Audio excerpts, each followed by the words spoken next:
गरीबदास ये वक्त जाता रोग इस पैरे नु, इस मनुष्य जीवन का समय, पैरा माने समय, ये हाथ से छूट गया फिर रोया करोगे कुत्ता बनकर, रात ने कुत्ता करा करो, उसको याद आता है बात बिगड़ गई सारी।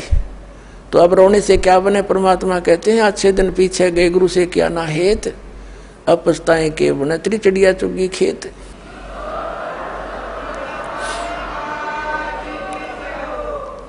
अब परमात्मा स्वयं ही वहां से चल कर आते हैं जहां वो भगवान रहते हैं, वेद गवाही देते हैं कि वहां से चलकर आता है, एक साधु रूप बनाकर कहीं भी प्रकट हो जाता। 3 प्रकार से परमात्मा हमारी धारण पोषण करता है।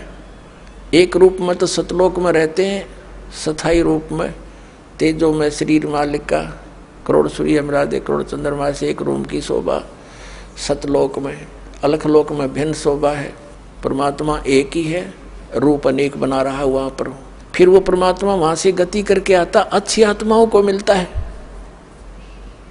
जो दृढ़ भक्त होते हैं। उन दृढ़ भक्तों में से कौन कौन है, किन किन को मिले?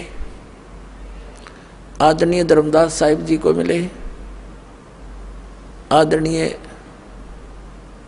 मुल्कदास साहिब जी को मिले, आदरणीय नानक साहिब जी सिख धर्म के प्रवर्तक, आदरणीय नानक देव साहिब जी से मिले, आदरणीय दादू साहिब जी से मिले, आदरणीय गरीबदास साहिब गांव छुड़ानी जिला जज्जर वाले को मिले, आदरणीय गीसा दास साहिब गांव खेखड़ा जिला मेरठ उत्तर प्रदेश वाले को मिले, और अनेकों को मिले हैं। इनका तो मूल प्रमाण हमारे सदग्रंथों में हमारे पास उपलब्ध है। वैसे कोड वर्डों में सांकेतिक बहुत वर्णन और भी मिलता है, जैसे आदरणीय नामदेव जी को भी मालिक मिले थे आके, क्योंकि हम बच्चे उसी के हैं, वही आकर उसी को दया आती है जो अच्छी आत्मा भक्ति की तरफ अग्रसर है, मिसगाइडेड है, उनको आकर मिलते हैं। कहीं भी आकर कोई भी लीला कर लेते हैं, उनको सतमार्ग बताकर फिर अंतर्ध्यान हो जाते हैं।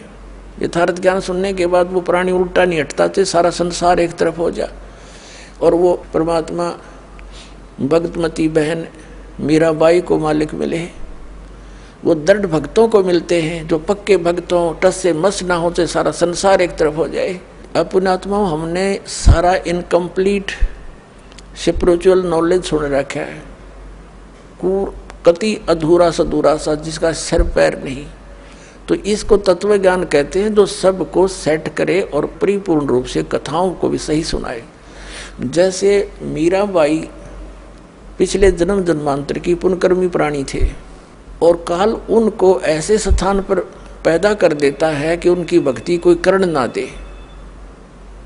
वो कैसे ठाकुरों के घर जन्म दे दिया, और राजस्थान के ठाकुर उस समय अपने आप को खुदा से नीचे नहीं मानते थे, अपनी बहन बेटियों को पर्दे में रखते थे, एक परंपरा थी उनकी।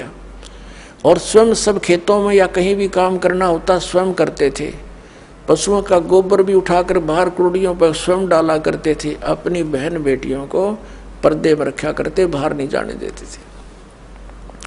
और कोई जाती थी तो उसको कलंकित माना जाता था, बहिष्कार करते थे, उसका बहुत विरोध करते थे, उसका बुरा हाल कर देते थे।